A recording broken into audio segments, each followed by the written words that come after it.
बिस्मिल्लाहिर्रहमानिर्रहीम। अस्सलाम वालेकुम रहमतुल्लाहि व बरकातुहू।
जी, डेबिट क्रेडिट इक्वल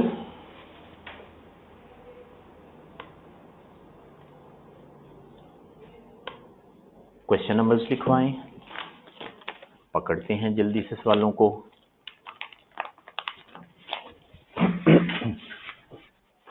हाँ जी, क्वेश्चन नंबर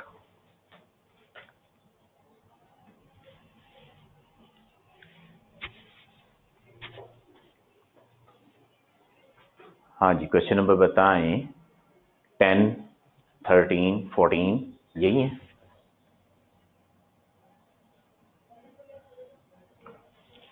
ठीक हो गया। और क्वेश्चन बैंक था इसके अलावा, और उसके जो है वो पहले 3 सवाल थे 10.1, 10.2 और 10.3।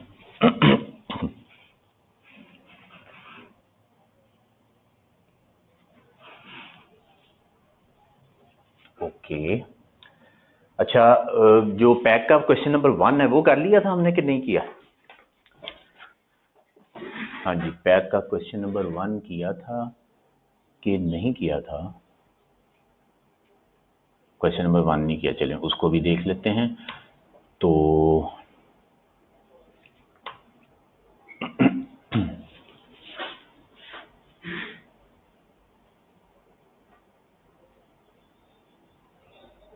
IS 38।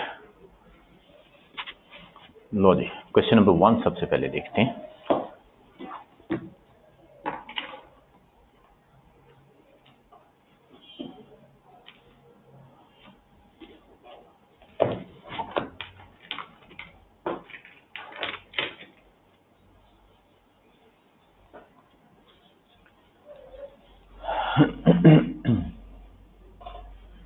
ठीक है, कर लिया तो बस उसको देखना ही हमने। क्वेश्चन नंबर 1 को उसका ए पार्ट क्राइटेरिया, वो अब ए पार्ट तो नहीं पेपर में आएगा, ठीक है, क्योंकि थ्योरेटिकल सवाल इस तरह तो नहीं आएगा जो कि किताब से देख के लिखा जा सके। ओपन बुक पेपर है।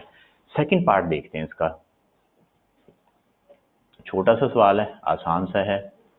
B part, following expenditure were incurred by ML limited during the year ended 31 December 2014। बताएं कैसे उसको ट्रीट करना है इन अकॉर्डेंस विद IS 38। हाँ जी, first part, on 1 July 2014 a license was acquired at a cost of 4 million. License is renewable after 5 years for a further period of 3 years. However, renewal fee has not yet been agreed. Renewal fee का नहीं पता, और फिर उनका experience भी कोई नहीं है कि वो रिन्यूअल कराते हैं कि नहीं कराते हैं। तो बता दें क्या करेंगे। जो लाइसेंस खरीदा उसको कैपिटलाइज करें कि नहीं खरीदें? करें। जो एक्वायर किया लाइसेंस,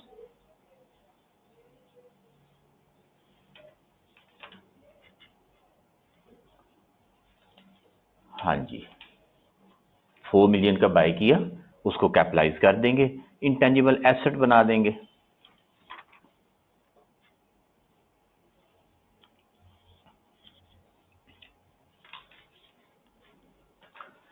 अच्छा जी, उसके बाद अमोर्टाइजेशन के लिए पीरियड कितना लें, 5 ईयर्स या 8 ईयर्स? 5 ईयर्स इनिशियल पीरियड है और 3 इयर्स जो है वो रिन्यूअल भी हो सकती है। तो कौन सा पीरियड जो है वो हम कंसिडर करें, बता दीजिए। 5 इयर्स लेंगे, 3 इयर्स को कंसिडर नहीं करेंगे क्योंकि ऑर्गेनाइजेशन का एक्सपीरियंस भी कोई नहीं है, पता नहीं उन्होंने करना है कि नहीं। और सेकेंडली रिन्यूअल फी का नहीं पता, अगर रिन्यूअल फी होती तो देन वी कैन डिसाइड कि सिग्निफिकेंट है इनसिग्निफिकेंट है, तो रिन्यूअल फी का भी नहीं पता। तो फिर क्या करेंगे हम, फिर हम जो है वो रिस्ट्रिक्ट रहेंगे इनिशियल पीरियड के साथ, 5 इयर्स पे जो है वो अमोर्टाइज कर देंगे।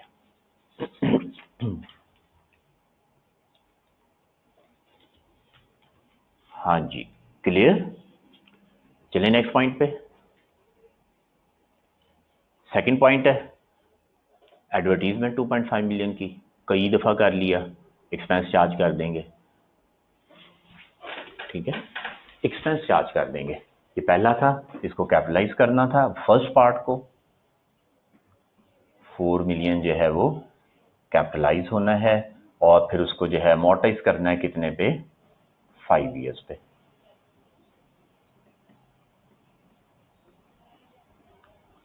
सेकंड पार्ट एक्सपेंस है।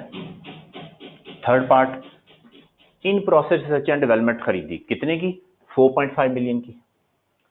Management has plan to work further on this project and it is quite confident about success of this project. तो 4.5 मिलियन को क्या कर देंगे, कैपिटलाइज कर देंगे। एक्वायर्ड हमेशा कैपिटलाइज हो जाता है। और फिर इस पे जो फर्दर होगा उसको फिर जब होगा तो रिसर्च जो है वो एक्सपेंस में जाएगा और डेवलपमेंट जो है वो कैपिटलाइज हो जाएगा if conditions are fulfilled. Check कीजिए जनाब, क्वेश्चन नंबर 1 खत्म। Any point, any confusion?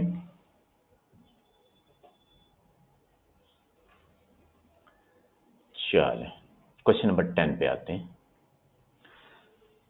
Question number 10 है, ए और बी दो पार्ट हैं इसके, ठीक है, सेपरेट, अलग अलग रिक्वायरमेंट्स हैं उनकी। ए पार्ट में उसने कहा एक्सप्लेन विद रीजन, रीजन बताएं how TFL should have accounted for the above payment. अगर क्वेश्चन में रीजन ना भी पूछी जाए, whenever we are asked to explain और डिस्कस, तो we have to justify, we have to give reasons, हमने बताना होता है। उसने कहा बताएं 1 जनवरी 2012 को साल के शुरू में क्या करेंगे और फिर 31 दिसंबर 2012 को क्या करेंगे। On 1st January 2012, Top Foods Limited acquired manufacturing rights of an assorted range of juices and ice cream for a well-known multinational company for 50 million. 50 million rupees हमने दिए और हमने जो है राइट बाय कर लिए, हमने राइट्स खरीदे। Following are the relevant clauses of the agreement executed between the two companies. The agreement is valid for 5 years and is renewable for another 5 years at a nominal price. Nominal price. Nominal means छोटी सी थोड़े से पैसे देके, insignificant amount. Manufacturing rights are not transferable and cannot be sublet. किसी को हम बेच नहीं सकते. Okay. After erection of its plant, TFL started manufacturing the products on 1 जुलाई 2012, 1 जुलाई 2012 को जो है वो हमने काम शुरू किया। Due to intense competition, the new products were not able to achieve the desired sale in the first 6 months of their launching. पहले 6 महीने में वो रिजल्ट नहीं आए जो हमने सोचे हुए थे। ज़ाहिर एक नया आप जो है वो ब्रांड लेके आए हैं मार्केट में बेचने के लिए, मल्टीनेशनल कंपनी से हमने जो है वो नहीं मल्टीनेशनल, बस मैन्युफैक्चरिंग राइट्स खरीदे हमने। हाँ मल्टीनेशनल कंपनी से, यस, ये लिखा हुआ ना यहाँ पे भी पड़ा था। तो लोगों का टेस्ट आहिस्ता आहिस्ता डेवलप होगा। लोग अभी तक वही पुरानी सस्ती आइसक्रीम खा रहे हैं, वही पुराने जूसेस पी जा रहे हैं, तो ये महंगे होंगे जाहिर है जूस और आइसक्रीम, तो आहिस्ता आहिस्ता ही लोग शिफ्ट करेंगे। बहरहाल बताएं जी क्या करेंगे। पहली बात 50 मिलियन को इनिशियली कैपिटलाइज कर दें कि नहीं करें। इनिशियली कैपिटलाइज कर देंगे 50 मिलियन, राइट्स हमने परचेज किए हैं।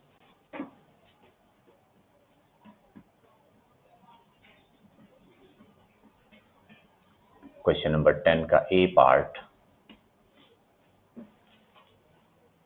50 मिलियन के इसको जो है वो हम कैपिटलाइज कर देंगे। हमने बाय कर लिया, फ्यूचर में बेनिफिट्स भी आने हैं, कैपिटलाइज कर देंगे। Identifiability, control, future benefits, everything is there. उसके बाद ये था साल के शुरू में 1/1/12, फिर 31/12/12 को क्या करेंगे, अमोर्टाइजेशन चार्ज करेंगे।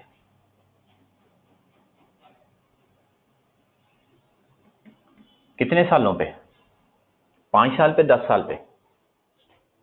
हाँ जी, अमोर्टाइजेशन के लिए पीरियड क्या लेंगे, 5 साल लें या 10 साल लें? रिन्यूअल को कंसिडर करें या कि ना करें? हाँ जी, रिन्यूअल पीरियड को कंसिडर करेंगे। तो हमारी लाइफ कितनी है,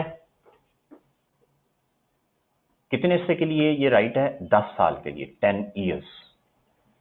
लेकिन ये अवेलेबल फॉर यूज कब हुआ, खरीद तो हमने लिया, अवेलेबल फॉर यूज कब हुआ ये राइट, 1/7/12 को, ठीक हो गया, 1 जुलाई को। तो 6 महीने तो वैसे ही गुजर गए। अब कितना टाइम बाकी है, अब हमारे पास 9.5 ईयर्स है, ठीक है। जब तक हम प्लांट लगाते नहीं उस वक्त तक ये राइट अवेलेबल फॉर यूज नहीं हुआ, हमने प्लांट वगैरह लगाया सारा कुछ, और फिर 9.5 ईयर्स का टाइम बाकी रह गया। तो अब ये जो अमाउंट है इसको 9.5 ईयर्स पे मोटाइज करेंगे, ओवर 9.5 इंटू 6/12, बता दें कितनी अमाउंट आती है। एंट्रीज भी कर लेते हैं, एंट्रीज भी साथ साथ जो है, ये पहला जो है इसकी एंट्री क्या हो जाएगी, right debit, bank credit, asset record कर दिया 50 मिलियन से, और फिर amortisation debit,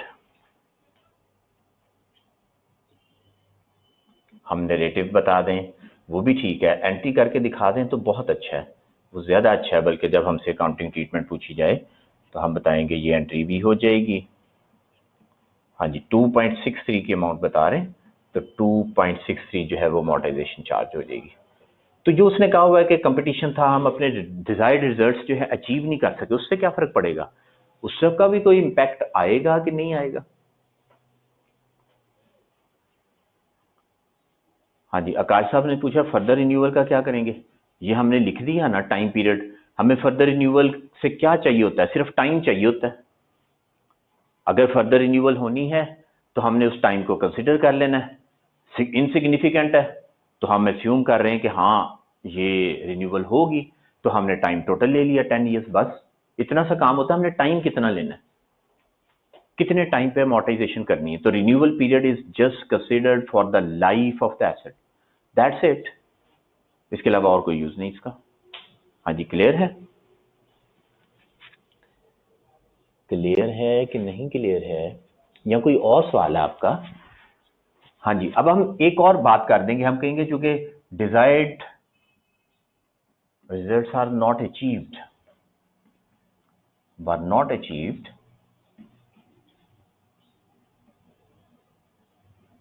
so it means there are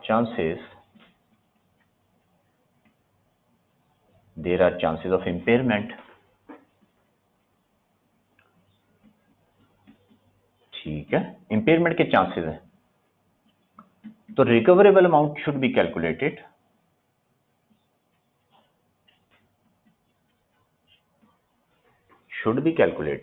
calculate करनी चाहिए, हमें कोई इंफॉर्मेशन नहीं है लेकिन उसकी वर्डिंग से हम ये बता देंगे कि रिकवरेबल अमाउंट कैलकुलेट करें,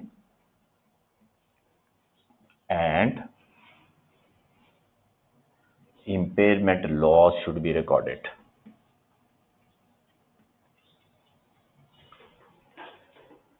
Should be recorded if carrying amount is more than recoverable amount. Right? चलें जी, अगर कैरिंग अमाउंट रिकवरेबल अमाउंट से ज्यादा होगी तो इंपेयरमेंट चार्ज कर देंगे, ये हम पहले पढ़ चुके हुए। हाँ जी, सवाल ये एग्रीमेंट में मैन्युफैक्चरिंग राइट्स तो ट्रांसफरेबल है ही नहीं, तो इसका मतलब ये आइडेंटिफाइबल नहीं है। नहीं हुजूर, आइडेंटिफाइबल का मतलब क्या है, कैन बी यूज्ड और कैन बी सोल्ड और कैन बी ट्रांसफर्ड और कैन बी एक्सचेंज्ड, वगैरह वगैरह। सारी चीजें तो नहीं ना इकट्ठी हो सकती, तो नहीं भी सेल होता तो क्या, यूज तो कर रहे हैं ना, बेनिफिट तो ले रहे हैं ना। ठीक है, कैन भी रेंटेड, किराए पे दे सकते हैं। तो बस ये नहीं होना कोई एक बात हो, ठीक है, एक्सचेंज हो सकता हो, ट्रांसफर हो सकता हो, यूज हो सकता हो, सेल हो सकता हो, रेंट पे दे सकते हो। चलें जी, और बता दें। हाँ जी, और कोई बात, वो जिन्होंने रिन्यूअल का पूछा था, कोई और सवाल है जहन में तो बता दीजिए।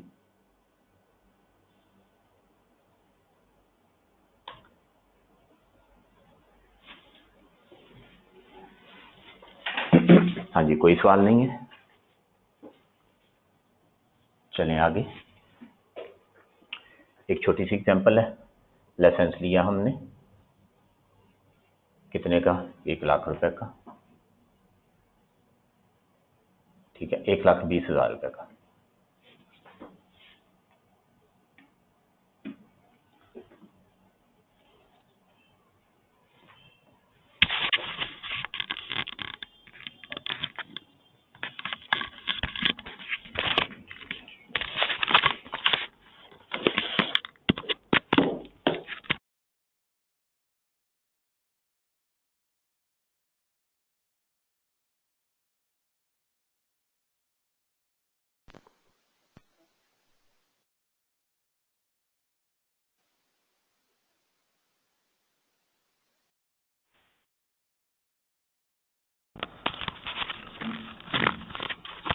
हाँ जी, आवाज आ गई, ओके है। चलें जनाब, माइक जो है ना उसका बैटरी डाउन हो गई थी, मैंने चेंज कर दिया, दूसरा लगा दिया। चलें जी, शुक्र है इक्वल हो गया, वरना ये लोग इक्वल करने नहीं देते। मैंने रिक्वेस्ट भी की उनसे, मैंने कहा एक चार्जिंग पे लगा दिया करें और जब क्लास चेंज हो तो जो चार्जिंग पे लगाओ वो दे दिया करें, दूसरा जो है वो चार्जिंग पे लग जाए। लेकिन मेरा ख्याल है वो चेंज नहीं करके गए होंगे, तो खैर है, कर दिया, कुछ छोटे छोटे काम करने सीख लिए अब। हाँ जी, लाइसेंस जो है वो एक्वायर किया कितने का, 1,20,000 का, फॉर 4 years, ठीक है। हाँ जी, तो 4 साल के लिए जो है वो लाइसेंस एक्वायर किया, और रिन्यूअल हो सकती है फॉर फर्दर 2 years। चलो काफी, इतना ही। और कितने पैसे के अगेंस्ट, अगेंस्ट 5,000 रुपए। चलो बताएंगे अमोर्टाइजेशन पीरियड क्या होगा, पार्ट भी करते हैं अभी। अमोर्टाइजेशन पीरियड क्या होगा,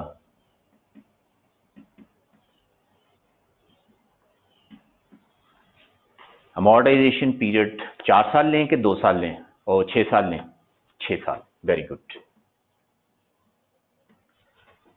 पहला साल, दूसरा साल, तीसरा साल, चौथा साल, पांचवा साल, छठा साल।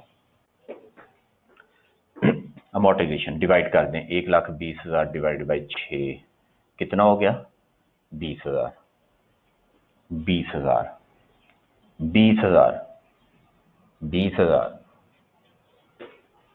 सही। कितनी आ गई कैरिंग अमाउंट, चौथे साल के एंड पे कैरिंग अमाउंट क्या आई, चौथे साल के एंड पे carrying amount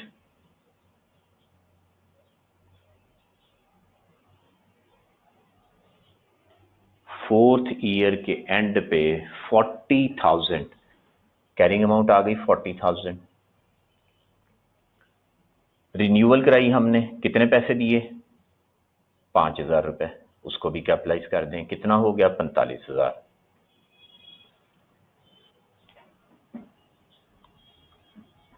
45,000 divided by 2, 22,500 amortisation, और 22,500 अमोर्टाइजेशन। हाँ जी, ये छोटी सी एग्जांपल मैंने करवा दी ताकि परेशानी भी दूर हो जाए, गलती भी ना हो गई कि इनिशियली हमने सॉरी, इनिशियली हमने 1,20,000 को ही अमोर्टाइज करना है 6 साल पे, करते रहे, और जब चौथे साल के एंड पे जाके या 5वें साल के शुरू में रिन्यूअल फी पे कर दी तो उसको भी कैपिटलाइज किया, उसको भी कैपिटलाइज कर दिया, अमाउंट हो गई 45,000 जमा करके, तो फिर नई अमोर्टाइजेशन आ गई 22,500 और 22,500। तो रिन्यूअल फी को पहले साल में कभी भी कंसीडर नहीं करना होता। Point clear?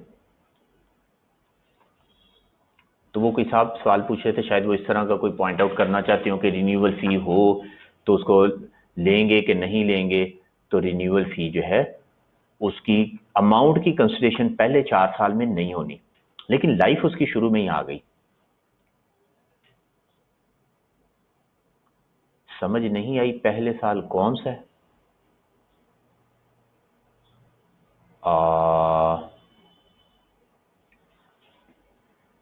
अगर इनसिग्निफिकेंट हो तब भी कैपिटलाइज करेंगे, जी बिल्कुल करेंगे।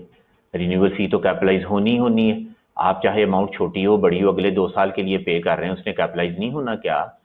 अमाउंट ने तो कैपिटलाइज होना ही होना है।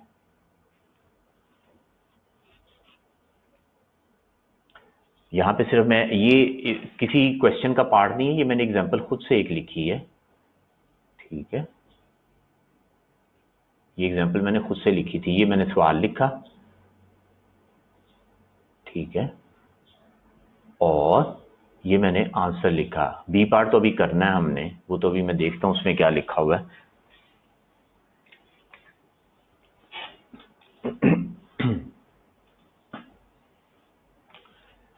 हाँ जी बताएं, सवाल क्लियर है अब? कि हमने जब देखना है रिन्यूअल होनी है तो हमने टाइम को इनिशियल स्टेजेस पे कंसिडर कर लेना है, रिन्यूअल फी को नहीं हमने लेना, क्योंकि वो तो जब इनकर होगी तभी कैपिटलाइज होगी ना। तो वो जाके चौथे साल के एंड पे कैपिटलाइज हुई, तो ये चौथे साल के एंड पे कैपिटलाइज किया तो अमोर्टाइजेशन बढ़ गई उसके हिसाब से। हाँ जी बता दें, कोई सवाल तो नहीं? चलिए नेक्स्ट पार्ट पे चलते हैं, b part.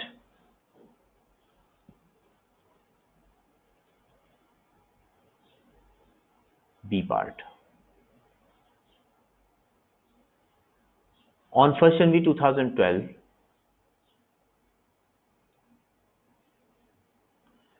Matchless Enterprises Limited acquired research data along with partially developed product design from a company for 2 million।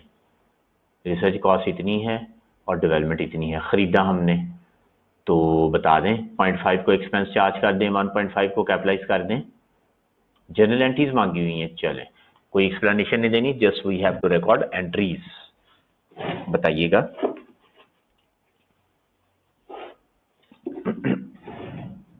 Acquire कर रहे हैं रिसर्च एंड डेवलपमेंट, तो उसमें रिसर्च है 0.5 की और डेवलपमेंट है 1.5 की, सारा कैपिटलाइज कर देंगे, 2 मिलियन सारे का सारा कैपिटलाइज हो जाएगा। एंट्री पास कर देंगे।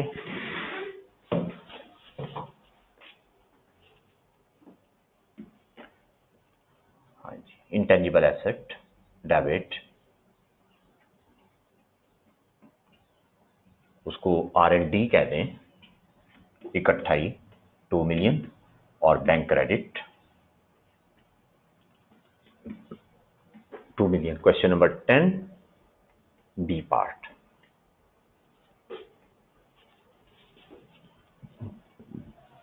राइट, तो इसमें कोई सेग्रीगेशन नहीं करते, टोटल अमाउंट को हमेशा कैपिटलाइज करते हैं। एक्वायर्ड रिसर्च एंड डेवलपमेंट, ये हमने क्या रिकॉर्ड किया? एक्वायर्ड R&D कैपिटलाइज, साथ नरेशन जरूर लिखा करें, जब एंट्री मांगी हो तो नरेशन मस्ट होती कैपिटलाइज, बल्कि फॉर्मेट बना लें जर्नल का, सबसे बेहतर। आगे बात करते हैं, the product design was handed over to the production department on 1 November 2012। Subsequent to acquisition, MEL incurred 0.7 million on research and 2.5 million on development। 1 नवंबर को काम हमने प्रोडक्शन डिपार्टमेंट के हवाले कर दिया डिजाइन, लेकिन हमने उस पर फर्दर रिसर्च की 0.7 मिलियन और डेवलपमेंट थी 2.5 मिलियन की, ठीक है। On the development finalisation of the product design is expected that this product design would provide economic benefits to the company for next 5 years। अगले 5 साल तक उसका बेनिफिट होता रहेगा। तो आप बता दें 0.7 और 2.5 दो अमाउंट्स हैं इनकर की, दोनों को कैपिटलाइज कर दें या एक कर दें और एक ना करें। बैंक क्रेडिट, ये जाहिर 31 अक्टूबर तक ये काम हुआ, तो 31/10 को एंट्री पास कर देंगे। ईयर कौन सा है? 2012 ही है ये भी। हाँ जी, ये 1/1/12 को एंट्री हो गई और ये हो रही 31/10/12 को एंट्री। हाँ जी, 2.5 मिलियन जो है उसको कैपिटलाइज कर देंगे। रिसर्च एक्सपेंस और development cost, intangible asset, 2.5 million capitalise कर दिया। और रिसर्च कितना है? रिसर्च की अमाउंट है 0.7 मिलियन, 0.7, टोटल हो गया 3.2।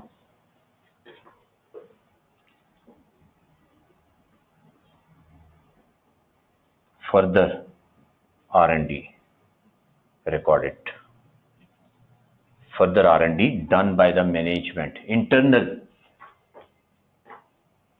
ठीक है, इंटरनल R&D रिकॉर्डेड। तो जो रिसर्च था वो हमने एक्सपेंस में चार्ज कर दिया और जो डेवलपमेंट थी वो कैपिटलाइज कर दी। इसके बाद हमने अमोर्टाइजेशन लिखनी है। तो अमोर्टाइजेशन के लिए आप देखें एसेट की वैल्यू क्या बनती है, 2 वो है, 2.5 ये, तो अमोर्टाइजेशन डेबिट कर देंगे और एक्यूमुलेटेड अमोर्टाइजेशन जो है वो क्रेडिट कर देंगे। कोई एक्सप्लेनेशन नहीं चाहिए, जस्ट एंट्रीज करके उनकी नरेशन लिखनी है। तो ये हो गया कितना, 2 + 2.5, ये हो गया 4.5। इसकी लाइफ कितनी है? इसकी लाइफ है 5 साल और हमने 2 महीने की अमोर्टाइजेशन रिकॉर्ड करनी है क्योंकि नवंबर में जो है वो रेडी हुआ। तो 31/12/12 जो है वो हम क्या करेंगे, अमोर्टाइजेशन 0.15 बता रहे हैं जी, आ रहा है, ये ले जनाब 0.15 डेबिट भी कर दिया और क्रेडिट भी कर दिया। Amortisation expense for 2 months recorded. जाहिर है जब अवेलेबल फॉर यूज हुआ उसके बाद ही जो है वो रिकॉर्ड होगा।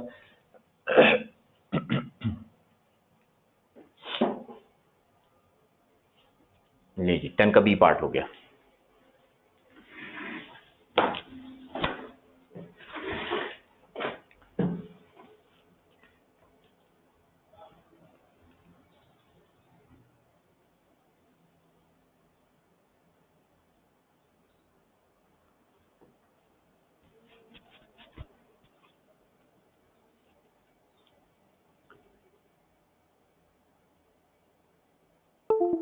क्वेश्चन नंबर 13,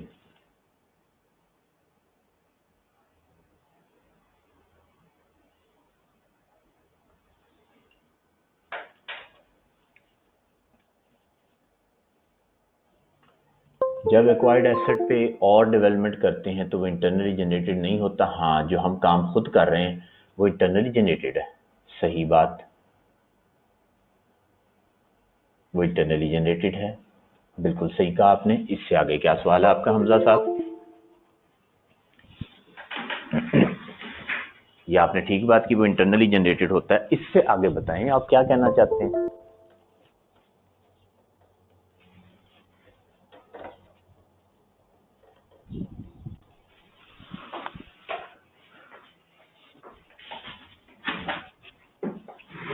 तो कैपिटलाइज क्यों किया? इंटरनली जनरेटेड डेवलपमेंट कॉस्ट, उसको तो कैपिटलाइज करते हैं ना, जो डेवलपमेंट कॉस्ट है वो तो अलाउ किया हुआ है ना इसने कि आप डेवलपमेंट जो भी करते हैं उसको आप कैपिटलाइज कर लें, 6 कंडीशंस पूरी होनी चाहिए। और रिसर्च को जो है वो आप कैपिटलाइज नहीं करें। लेकिन अब क्वेश्चन नंबर 13 है, इसकी रिक्वायरमेंट देखें तो रिक्वायरमेंट है prepare a note on intangible asset. Note on intangible asset वही जो IS 16 में बनाया, वही IS 38 में, यानी फिक्स एसेट स्केड्यूल बनाना है। ले जनाब देखते हैं क्या चीजें हैं। दिया हुआ सवाल में 30 जून 2015, हमने 30 जून 16 का बनाना है। ओपनिंग बैलेंसेज है, कॉस्ट है 200, एक्यूमुलेटेड अमोर्टाइजेशन है 40, अमोर्टाइजेशन इंपेयरमेंट इकट्ठा लिखा हुआ है, कॉस्ट है 80, 48 और इंडेफिनिट लाइफ है लाइसेंस की। और उसमें कोई अमोर्टाइजेशन नहीं लगाई हुई क्योंकि लाइफ इंडेफिनिट है। सॉफ्टवेयर की लाइफ जो है वो 5 ईयर्स है और ब्रांड की लाइफ जो है वो 10 ईयर्स है। लो जी, बैलेंसेस ब्रॉट डाउन करते हैं, सवाल सॉल्व करते हैं। ब्रांड, सॉफ्टवेयर, लाइसेंस, 3 एसेट हैं। क्वेश्चन नंबर 13 कर लिया ये सवाल?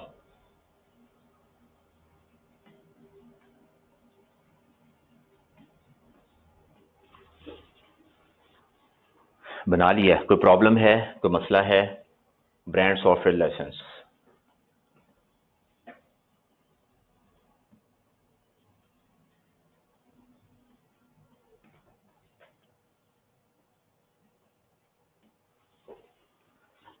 अच्छा जी, तो बताएं, अगर कोई सवाल में कोई प्रॉब्लम है, कोई पॉइंट है तो मैं वो डिस्कस कर देता हूं। अगर आपने बना लिया तो फिर तो जबरदस्त है।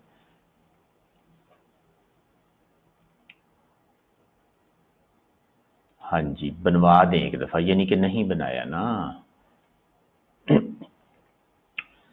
जी। ओपनिंग बैलेंसेस 280 और 15,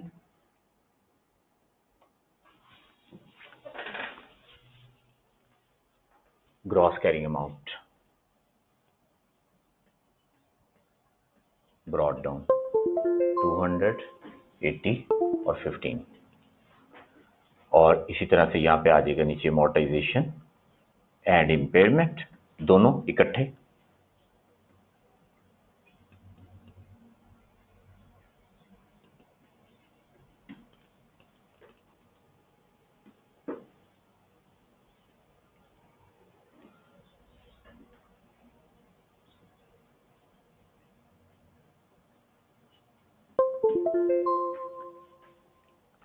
एडिशन,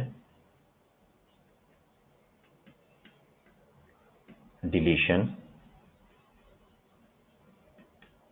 डिस्पोजल जिसे कहते हैं, कैरी डाउन। इसी तरह से ये भी brought down for the year, adjustment और कैरी डाउन, और नीचे फिर आ जाएगा net book value.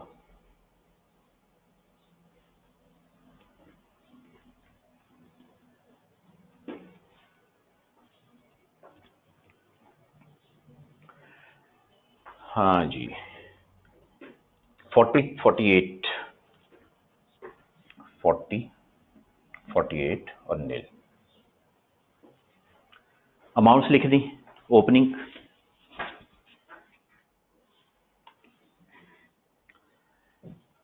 Number 2, details of expenses incurred on a project to improve IEL's existing production process as follows.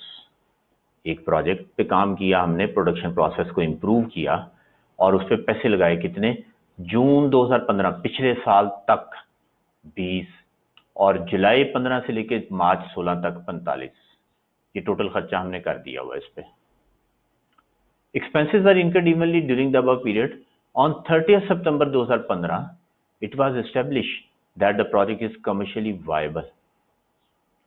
New process became operational with effect from 1st April 2016.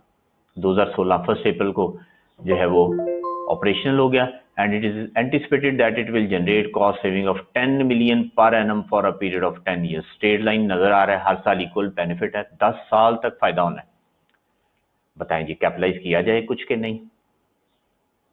सबसे पहली बात कि conditions कब पूरी हो रही हैं, वायबल कब है, कब पता लगा कि फ्यूचर में बेनिफिट आएगा, वो डेट उसने बता दी 30 सितंबर 2015। इसका मतलब है ये जून वाला ये तो सारा एक्सपेंस हो जाएगा।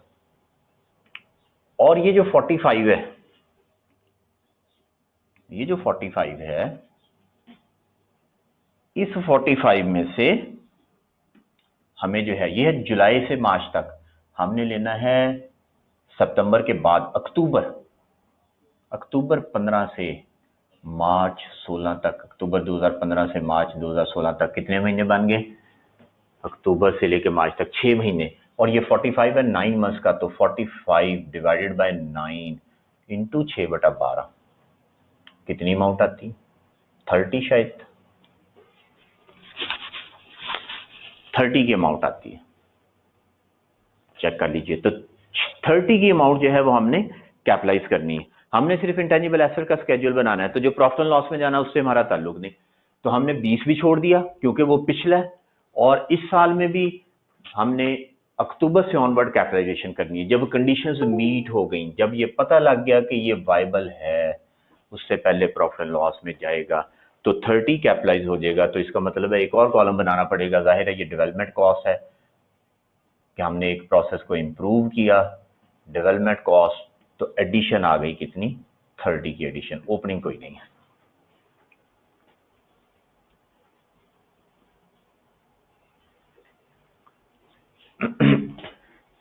हाँ जी, इसको पढ़ें जरा एक दफा ना, इसको एक दफा पढ़ें।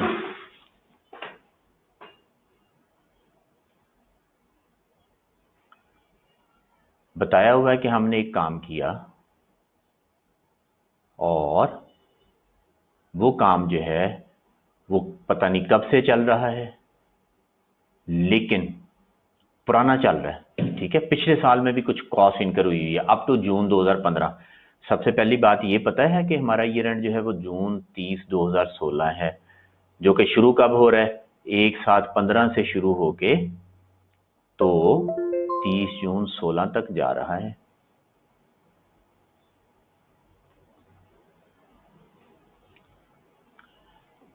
थर्टियथ सितंबर को कंडीशंस पूरी हो रही हैं। It was established that the project is commercially viable, कि उसमें फायदा होगा। उससे पहले नहीं पता था कि फायदा होगा कि नहीं होगा, तो इसका मतलब है हमारी कैपिटलाइजेशन 30 सितंबर के बाद होगी। तो ये जो जून तक की अमाउंट है ये सारा एक्सपेंस हो जाएगा। ये पिछले सालों की अमाउंट है, ये एक्सपेंस हो जाएगा क्योंकि कंडीशन ही पूरी नहीं हो रही है। और ये जो 9 महीने की अमाउंट है, जुलाई से लेकर मार्च तक, हमने कैपिटलाइज करना है अक्टूबर से ऑनवर्ड, उससे पहले हम कैपिटलाइज नहीं कर सकते। तो जब अक्टूबर से ऑनवर्ड हमने कैपिटलाइज करना है, तो अक्टूबर से लेकर मार्च की बात हो रही, मार्च 6 महीने का टाइम। तो ये 9 महीने की अमाउंट है, इसको 9 पे डिवाइड किया और 6 से मल्टीप्लाई किया, वो निकल आया 30। तो 30 की अमाउंट कैपिटलाइज हो जाएगी, बाकी सारी अमाउंट्स छोड़ देंगे। हाँ जी, क्लियर है अब?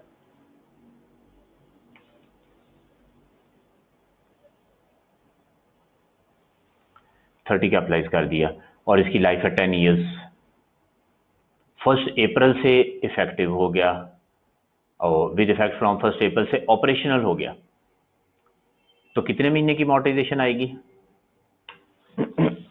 अप्रैल से लेके, हाँ जी, जब से कमर्शियली वायबल है तब से कैपिटलाइज होगा। तो अमोर्टाइजेशन चार्ज करेंगे 30/10 इंटू 3/12, कितना आ जाता है? अप्रैल से लेके जून तक 3 महीने अवेलेबल फॉर यूज हुआ, तो उसके बाद अमोर्टाइज कर देंगे। अमाउंट बता दें कितनी आ जाती है, 0.75 की अमाउंट आ गई।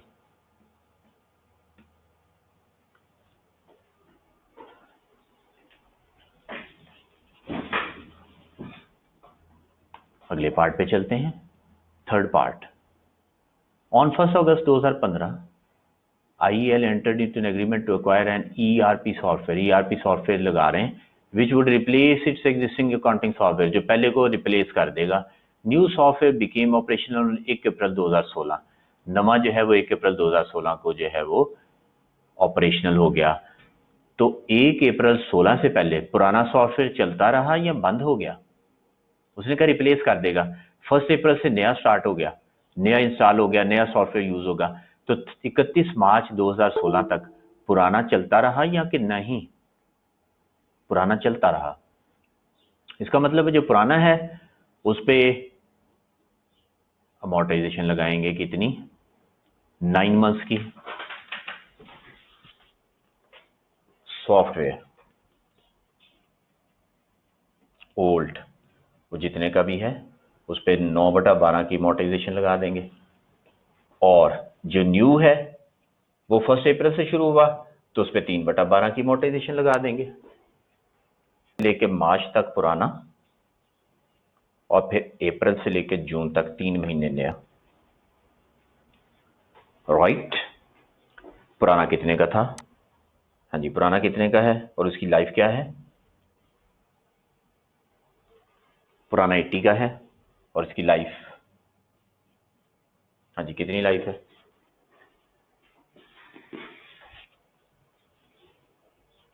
दस साल थी।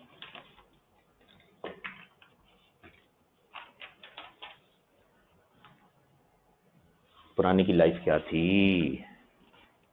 सवाल से देख के बताएं। 5 ईयर्स। लो जी 9/12 कर दे, कितना हो गया? 80/5 × 9/12। 12 आ गई मोर्टाइजेशन। और नया कितने का है? नया देख लेते हैं। हाँ जी, नए की कॉस्ट क्या है? नए के बारे में बताया है कि इसकी, हाँ ये इस पे कॉस्ट हुई। Following expenditure incurred in respect of ERP software 115, और इसमें सेल टैक्स शामिल है 15%। फिर उसके बाद 2 ट्रेनिंग स्टाफ, ये ट्रेनिंग स्टाफ ऐड होगा।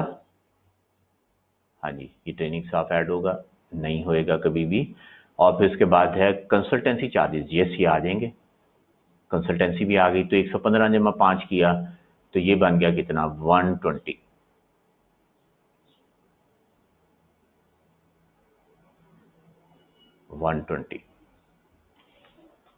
हाँ जी बता दें 120 ओके है।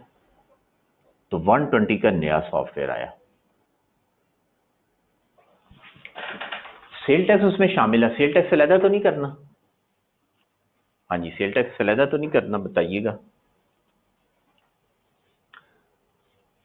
जब कुछ ना बताया हो, इनकम टैक्स को लेते हैं नॉन रिफंडेबल,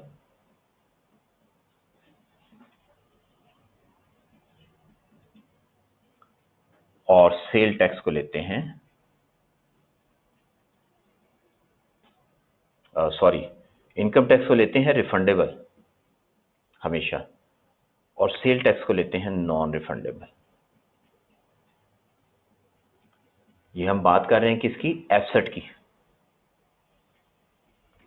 तो इनकम टैक्स रिफंडेबल होता है तो इसको जो है वो कॉस्ट में प्लस नहीं करते, not added in cost, not to be added in cost, इसको कॉस्ट में जो है वो ऐड नहीं करते। और सेल टैक्स को जब हमने कहा ये नॉन रिफंडेबल है, तो जो नॉन रिफंडेबल होता है वो कॉस्ट में टू बी एडिड, उसे कॉस्ट में प्लस कर देते हैं।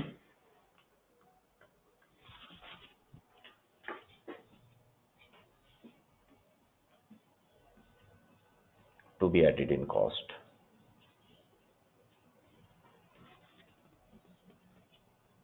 ठीक है, इसकी वजह क्या है? क्योंकि सेल टैक्स जो है वो एंड यूजर बेयर करता है, और we are end user in case of asset, companies end user. क्योंकि हम तो आगे उसको नहीं ना बेचेंगे, हमने तो एसेट लगा लिया, तो इसका मतलब है कि सेल टैक्स हमने बेयर करना है, तो इसलिए उसे फिर हम जो है वो ऐड हमेशा कॉस्ट में करते हैं। तो यहाँ पे ऑलरेडी एडिड है, यहाँ पे ऑलरेडी एडिड है, तो उसको निकालने की जरूरत नहीं है। तो एसेट बना कितने का? 120 का। हमजा साहब कहते हैं कंज्यूमर नहीं, तो हम कंज्यूमर नहीं है एसेट के केस में। एंड यूजर कंज्यूमर को ही कहते हैं। उन्होंने कहा ये एंड यूजर क्या होता है? ये कंज्यूमर नहीं होता। Yes, end user means consumer. तो what do you think about asset? We are the consumer. ठीक है, हम कंज्यूमर ही तो हैं, क्योंकि हमने वो एसेट लगा लिया। ठीक हो गया, तो हम कंज्यूमर ही हैं। तो ये जनाब है 120 का। ये लें, यहां पे कैलकुलेशन कर देते हैं 120। अब इसकी लाइफ क्या लें? उसने कहा इसकी लाइफ है 15 साल, लेकिन ऑर्गेनाइजेशन का ख्याल है कि 10 साल तक ये यूज होगा। ऑर्गेनाइजेशन का क्या ख्याल है कि ये 10 साल तक यूज होगा।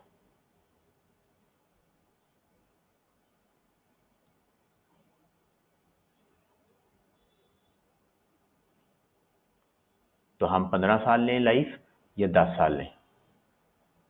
10 साल लेंगे। इंटेंडेड यूज, तो हमारा जो है वो यूज 10 साल होना है। और इसके अलावा बताया हुआ कि एग्जिस्टिंग अकाउंटिंग सॉफ्टवेयर जो है वो क्या हुआ? बिकम रिडेंडेंट, बंद कर दिया, खत्म कर दिया। And is of no use for the company, और उस कंपनी के लिए उसका कोई यूज नहीं है।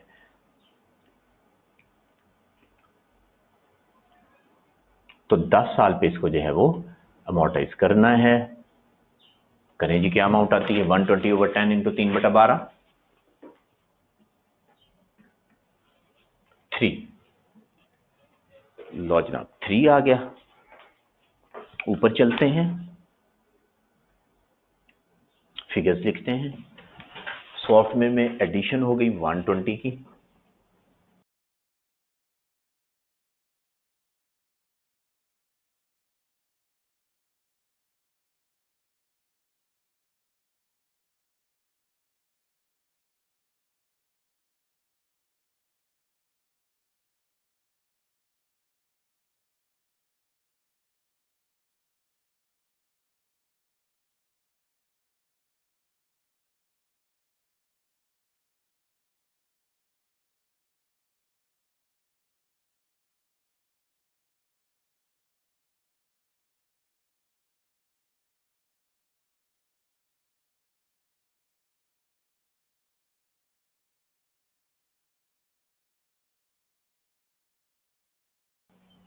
और अमोर्टाइजेशन आ गई कितनी 15 की।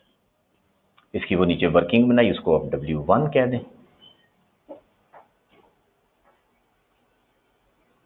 ठीक, कॉस्ट की भी वर्किंग बनाएंगे, उसको W2 कह दें। अब आप मुझे बताएं, जो हमारे पास पुराना सॉफ्टवेयर है उसकी कैरिंग अमाउंट क्या है? जो हमारे पास पुराना सॉफ्टवेयर है उसकी कैरिंग अमाउंट क्या है?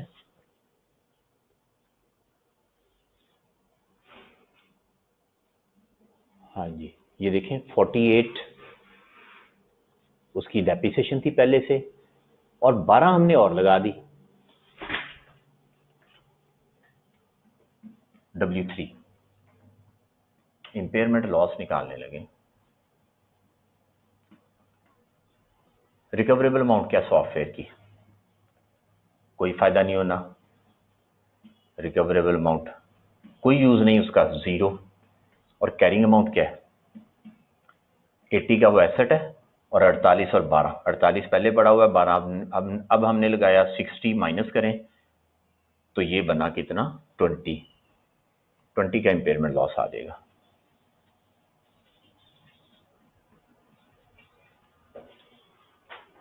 इंपेयरमेंट लॉस आ जाएगा कितना 20 का।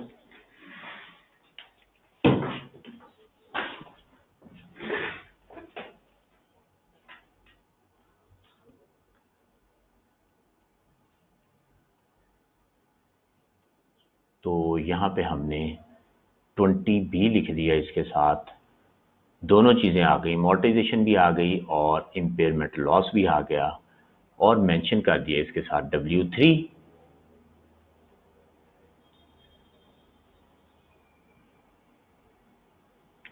हाँ जी, इंपेयरमेंट लॉस के बारे में कोई सवाल?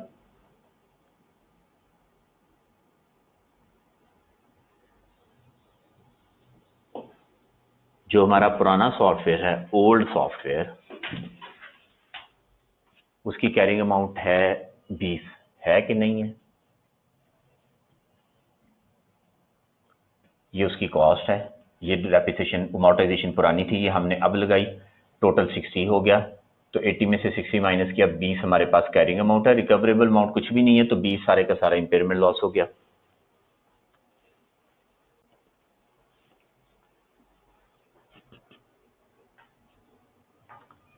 तो 20 जो है वो इंपेयरमेंट लॉस हो गया। अब आप देखें कि अमोर्टाइजेशन और इंपेयरमेंट लॉस मिला के 80 बन गए पुराने एसेट के। जब एसेट परमानेंटली रिटायर हो जाए तो उसे डी रिकग्नाइज कर देते हैं। एसेट को डी रिकग्नाइज कब करते हैं? चाहे टेंजिबल हो चाहे इंटेंजिबल हो। हाँ जी, परमानेंटली रिटायर हो जाए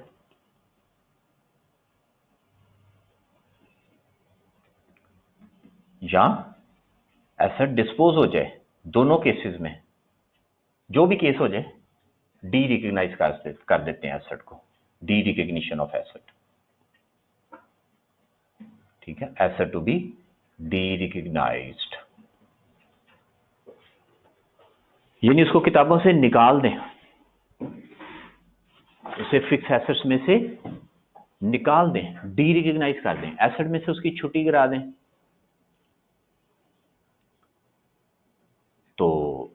एसेट जो है वो 80 का एसेट है, एसेट यहां से निकाला, माइनस कर दिया, और इस पे अमोर्टाइजेशन और इम्पेयरमेंट दोनों मिला के वो भी 80 बनते हैं, तो 80 यहां से भी निकाल दिया, दोनों जगह से छुट्टी करा दी, अमोर्टाइजेशन भी निकल गई और एसेट भी निकल गया।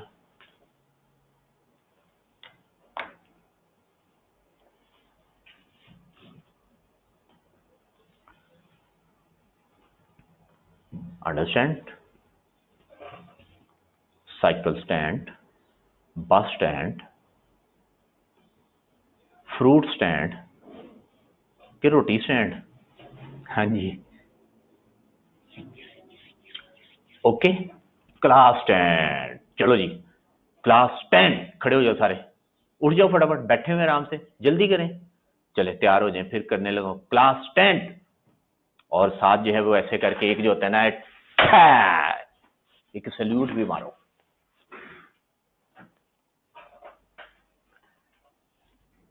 हाय अल्लाह, 80 क्यों लेस किया?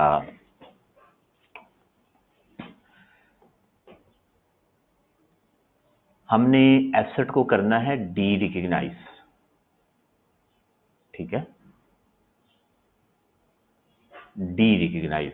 अच्छा जी, मोहसिन साहब कहते हैं एम इन रियलिटी खड़ा हूं, चलो अच्छी बात है जी, ये तो अच्छी बात है, सल्यूट भी कर दिया है, चलो गुड हो गया। हाँ जी, एसेट हमने डी रिकग्नाइज करना है, ये बात समझ आ गई। तो एसेट को डी रिकग्नाइज करने का मतलब क्या होता है कि एसेट की ग्रॉस कैरिंग अमाउंट जो है, कॉस्ट जो है, उसको भी डिस्पोजल में भेज दें, और उस पर अगर कोई डेप्रिसिएशन अमोर्टाइजेशन पड़ी है, इम्पेयरमेंट लॉस पड़ा है, तो उसको भी डिस्पोजल में भेज दें। तो जो एसेट हमने बेचा नहीं है, रिटायर हो गया परमानेंटली, तो उसकी कॉस्ट कितनी है? उसकी कॉस्ट है 80, इसका मतलब है 80 जो है वो कॉस्ट में से माइनस कर दें। और उसकी अमोर्टाइजेशन और इम्पेयरमेंट कितनी है? उसकी अमोर्टाइजेशन अभी हमने लिखी 60 थी, और उस पर इम्पेयरमेंट हमने भी लॉस चार्ज किया है, कितना? 20 का, तो 80 ये है। तो 80 जो है वो अमोर्टाइजेशन एंड इम्पेयरमेंट में से भी निकाल देंगे, दोनों जगह से निकाल देंगे, निकाल के डिस्पोजल में ट्रांसफर कर देंगे। इसकी एंट्री क्या होएगी? लो जी, इसकी एंट्री कर लेते हैं, disposal debit, disposal account debit, और नाम क्या है? सॉफ्टवेयर क्रेडिट, कितने से? 80 से। और फिर इसके बाद क्या करना है? Accumulated amortisation and impairment debit, ओए होए, फिर अमोर्टाइजेशन आ गई ना भाई, इम्पेयरमेंट है दूसरा, दोनों चीजें चूंकि इकट्ठी रखी हुई हैं, तो accumulated amortisation and impairment debit 80 से, और डिस्पोजल क्रेडिट कितने से? 80 से। लो जी, ये एंट्री हो गई।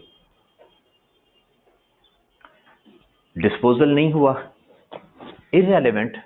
डिस्पोजल अकाउंट का मतलब ये नहीं होता एसेट बेचा है, डिस्पोजल का मतलब होता है एसेट को डी रिकग्नाइज कर दिया, बस। डेप्रिसिएशन और इम्पेयरमेंट का फर्क बता दें। डेप्रिसिएशन तो हम पढ़ ही नहीं रहे, अमोर्टाइजेशन होती है जब हम एसेट को यूज करते हैं, चार्ज करते हैं, और इम्पेयरमेंट होती है जब रिकवरेबल अमाउंट कम हो जाए तो इम्पेयरमेंट चार्ज कर देते हैं। बताया तो था इम्पेयरमेंट का। तो जब हमने कहा ये एसेट का कोई यूज ही नहीं है, इसका मतलब है रिकवरेबल अमाउंट जीरो हो गई, रिकवरेबल अमाउंट क्या हो गई? जीरो हो गई। तो जब रिकवरेबल अमाउंट जीरो है और कैरिंग अमाउंट 60 पड़ी है, तो ये जो काम किया था यहाँ पे, ये जो हमने यहाँ पे ग्रीनरी बखेरी थोड़ी सी, ये कैलकुलेशन की तो है हमने कि एसेट जो है उसकी वैल्यू है 20, लेकिन वो हमें देगा क्या? ठेडू देगा। ठेडू का मतलब होता है जीरो, कुछ भी नहीं मिलना, ठीक है। तो 20 हमारे पास कैरिंग अमाउंट है, तो इसका मतलब ये हुआ कि 20 इम्पेयरमेंट लॉस हो गया। हाँ जी अफनान साहब, इम्पेयरमेंट होता ही अमोर्टाइजेशन डेप्रिसिएशन के बाद है, वो एडिशनल होता है, ठीक हो गई बात। चलें जी, अब बता दें ये एंटीज दोनों समझ आई। जब हमने सॉफ्टवेयर से निकालना है तो सॉफ्टवेयर में माइनस कर दिया 80, और अमोर्टाइजेशन से निकालना है, इम्पेयरमेंट एंड अमोर्टाइजेशन 80, तो उधर से भी माइनस कर दिया। तो ये हम ऊपर स्केड्यूल में आ जाते हैं, तो यहाँ से 80 इधर से भी निकाल दिया, 80 इधर से भी निकाल दिया, इंटेंजिबल एसेट्स में से फारिग कर दिया, एसेट को निकाल दिया। लो जी, सवाल तकरीबन ख़त्म हो गया और कुछ भी नहीं है सवाल में। आगे उसने कहा during the year I have spent on 10 million on development of a new brand. तो ये इंटरनली जनरेटेड है, इसने प्रॉफिट एंड लॉस में जाना है, कुछ भी नहीं करना है इसका। अगला point, licence appearing in IAS books was issued by the government for an indefinite period. Indefinite period के लिए था, इसलिए हम अमोर्टाइजेशन नहीं चार्ज कर रहे थे। लेकिन on 1 January 2016 government introduced a legislation under which the existing licence would have to be renewed after 10 years. 1 जुलाई 2016 के बाद उसकी लाइफ जो है वो 10 साल है। फर्स्ट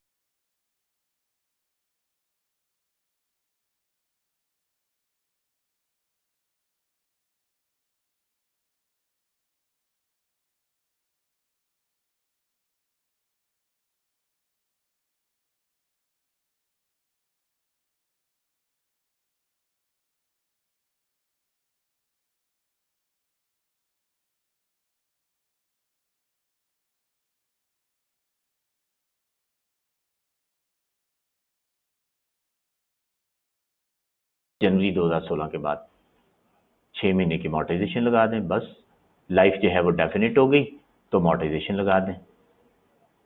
तो लाइसेंस जो है इसकी लाइफ जो है वो अब 10 ईयर्स है। सॉफ्टवेयर की लाइफ जो है वो कितनी है, वो भी 10 ईयर्स है अब वाली लाइफ। ब्रांड की लाइफ जो है वो पहले से बताई हुई थी सवाल में, कितनी थी? हाँ जी, ब्रांड की लाइफ कितनी बताई हुई है सवाल में?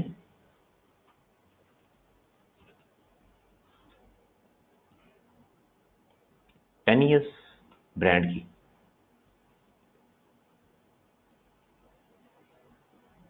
ब्रांड की लाइफ 10 ईयर्स, जी ठीक हो गया। तो ब्रांड की लाइफ भी 10 ईयर्स है।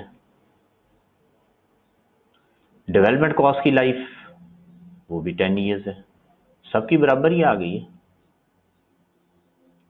ठीक है, लाइसेंस 10 ईयर्स का हो गया, नया सॉफ्टवेयर लगाया वो भी 10 ईयर्स का, ब्रांड भी 10 ईयर्स का है। तो फॉर द ईयर अमोर्टाइजेशन जो है जिन एसेट्स की रह गई है वो लिख लेते हैं। 200 को डिवाइड करें 10 पे, 20 आ गया। ये हम लगा चुके हैं। लाइसेंस को डिवाइड करें 15/10 इंटू 6/12, क्योंकि 1 जनवरी से ऑनवर्ड लगाना है, तो कितना बन गया? 0.75 आ गया। ले जी, 200 कैरेट डाउन, यहाँ पे 120 कैरेट डाउन, 15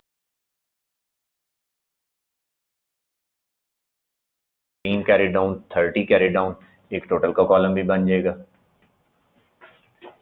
अमोर्टाइजेशन 60, 200 में से 60 निकाला 140 आ गया नेट बुक वैल्यू। ये कितना है? 3, 120 में से 3 निकाला 117 आ गया। ये कितना है? 0.75, 15 में से 0.75 निकाला 14.25 आ गया। और ये भी 0.75 है, 30 में से 0.75 निकाला 29.25 आ गया। लो जी, स्केड्यूल खत्म हो गया।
ये भी 0.75 है, 30 में से 0.75 निकला 29.25 आ गया।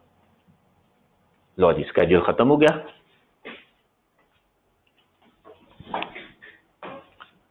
टोटल का कॉलम एक बनाना है,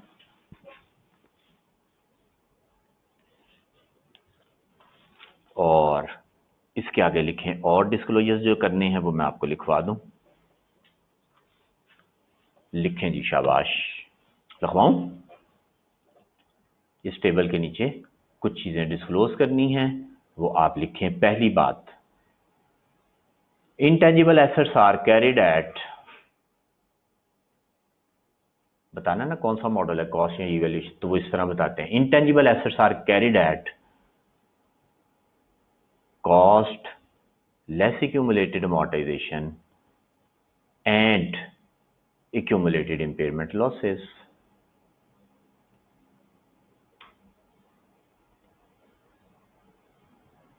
पहली बात,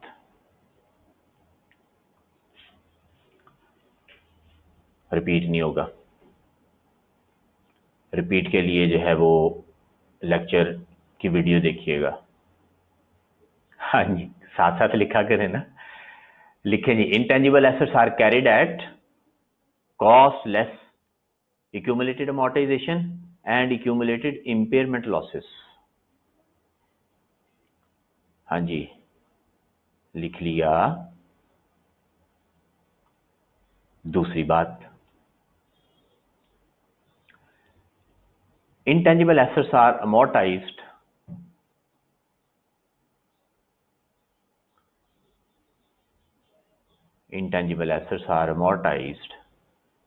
using straight line method। सबका स्ट्रेट लाइन यूज हो रहा है, ठीक है, सवाल में बताया भी हुआ है। हाँ जी, intangible assets are amortized using straight line method on the basis of useful lives, on the basis of useful lives mentioned above। above mention कर दिया ना हमने, ये यहाँ पे लिख दिया हमने यूजफुल लाइफ। तो यूजफुल लाइफ जो है वो ये टेबल के अंदर ही हमने डाल दिया हुआ है। तो ये लाइफ है, इसके मुताबिक हम अमोर्टाइज कर रहे हैं। राइट हो गया जी। तो पहले बता दिया मॉडल कौन सा है, फिर हमने मेथड भी बता दिया और लाइफ भी बता दी। उसके बाद रिवैल्यूएशन हो तो फिर बाकी चीजें होती हैं। रिवैल्यूएशन है नहीं, सवाल खत्म, आगे चलते हैं।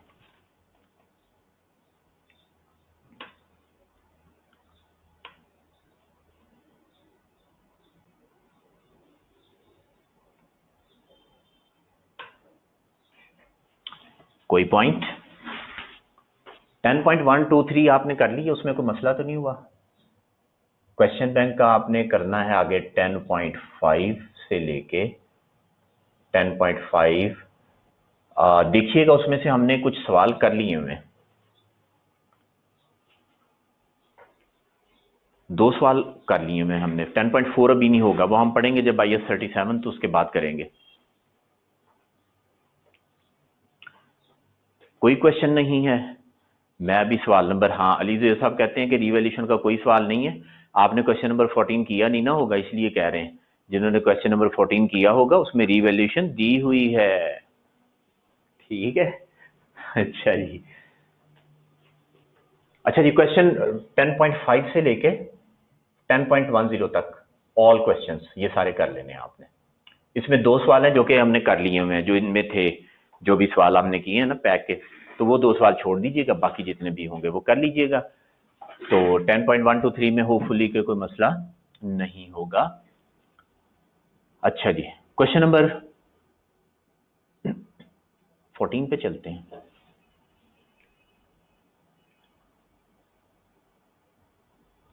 फोर्टीन के बाद जो है वो क्वेश्चन नंबर 15 भी है अभी, तो चलें वो भी लिख देता हूं। क्वेश्चन 15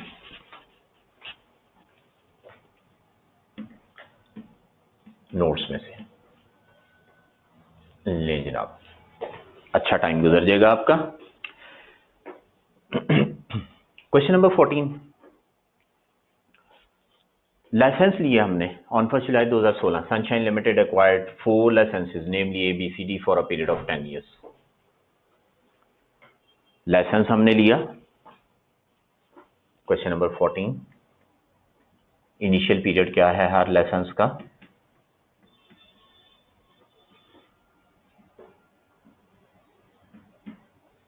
ए बी सी डी, 10 ईयर्स है,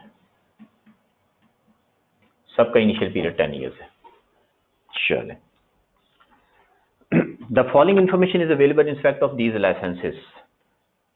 कॉस्ट ऑफ लाइसेंस दे दिया, ओके, कैपिटलाइज हो जाएगा। करना क्या है, बताना है amount statement of financial position में और स्टेटमेंट ऑफ प्रॉफिट लॉस में क्या आनी है।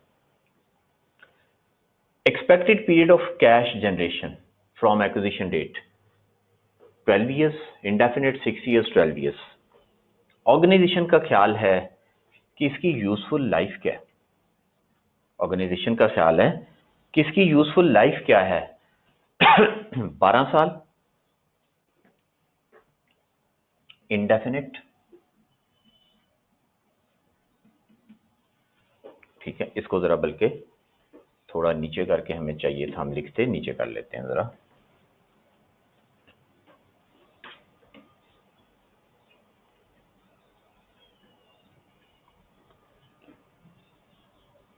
एक्सपेक्टेड वो क्या है, वो है 12 ईयर्स, इंडेफिनिट,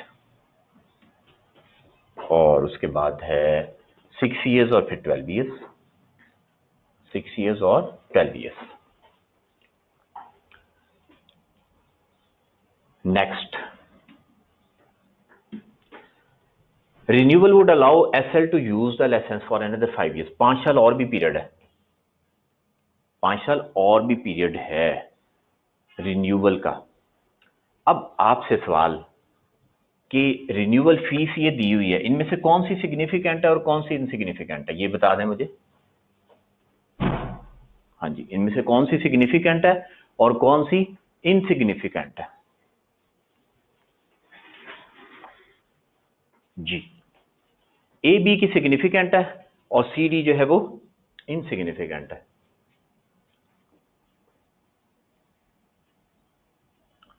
रिन्यूअल पीरियड जो है वो है 5 ईयर सबका, और रिन्यूअल फी जो है वो सिग्निफिकेंट है, ये भी सिग्निफिकेंट है, और ये इनसिग्निफिकेंट है, ये भी इनसिग्निफिकेंट है। सही हो गया।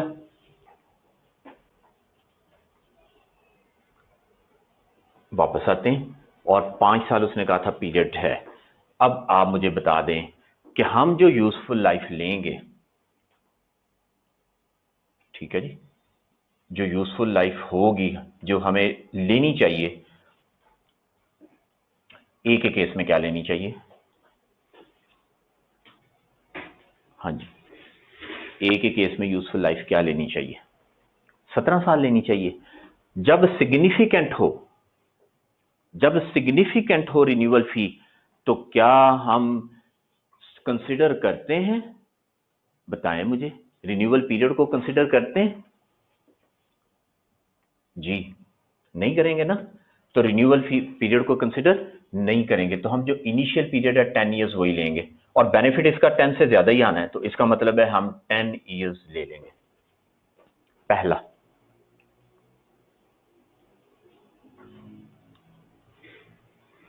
ठीक हो गया। दूसरा, इसमें भी हमने रिन्यूअल को कंसिडर नहीं करना। बेनिफिट इंडेफिनिट पीरियड के लिए क्या हम लाइफ इंडेफिनिट लें या 10 साल लें, ये मुझे बता दें। हाँ जी बताएं, इंडेफिनिट लें या 10 साल लें? 10 साल के बाद हम पैसे देंगे तो रिन्यूअल होनी है, अगर पैसे नहीं देते तो रिन्यूअल नहीं होनी, तो फिर हम इंडेफिनिट पीरियड ले लें। हाँ जी बताएं मुझे। इनिशियल पीरियड लेंगे 10 साल, क्योंकि हमने 10 साल के पैसे दिए हैं, बेशक वो इंडेफिनिट है, लेकिन हम तो कंसिडर ही नहीं कर रहे। हम कह रहे हैं जब सिग्निफिकेंट अमाउंट है, जब पैसे देंगे तो फिर रिन्यूअल को लेंगे। अभी जो है वो सिग्निफिकेंट है, इसलिए रिन्यूअल को कंसिडर नहीं करना, तो इसके भी 10 साल लेंगे बस।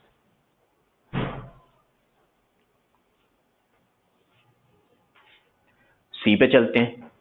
इनसिग्निफिकेंट है, 10 और 5 15 बन गए, बेनिफिट सिर्फ 6 साल आना है, तो हमें कोई रिन्यूअल का फायदा है? क्या ख्याल है, ऑर्गेनाइजेशन रिन्यूअल कराएगी? 6 साल के बाद फायदा ही कोई नहीं, पाँव 1 रुपया देकर रिन्यूअल करानी है, ऑर्गेनाइजेशन रिन्यूअल ही नहीं कराएगी, तो वैसे ही इनसिग्निफिकेंट है, लेकिन ऑर्गेनाइजेशन रिन्यूअल पे जाएगी नहीं। फिर हमने पैसे दिए 10 साल के लिए, लेकिन बेनिफिट कितने साल आना है? 6 साल, तो फिर हम कितना दें टाइम पीरियड? 6 साल का टाइम पीरियड लेंगे, ठीक, 6 साल का टाइम पीरियड लेंगे, क्योंकि बेनिफिट आना ही 6 साल है, लेकिन हमारी मजबूरी है, लाइसेंस मिलता है 10 साल का, हमने 10 साल के लिए लाइसेंस खरीद लिया, लेकिन हमें उसकी यूजफुलनेस, हमारे लिए उसकी यूजफुलनेस, ऑर्गेनाइजेशन के लिए सिर्फ 6 ईयर्स है। डी पे चलते हैं। डी में रिन्यूअल इनसिग्निफिकेंट है, 15 साल बन गए रिन्यूअल करवा के, और बेनिफिट कितने साल आना है? 12 साल। 12 साल बेनिफिट आना है, रिन्यूअल कराएंगे कि नहीं 10 साल के बाद? जाहिर है होगी, तो 12 साल से आगे बेनिफिट नहीं आना, रिन्यूअल भी कराएंगे, लेकिन 12 साल पे अमॉर्टाइजेशन चार्ज करेंगे।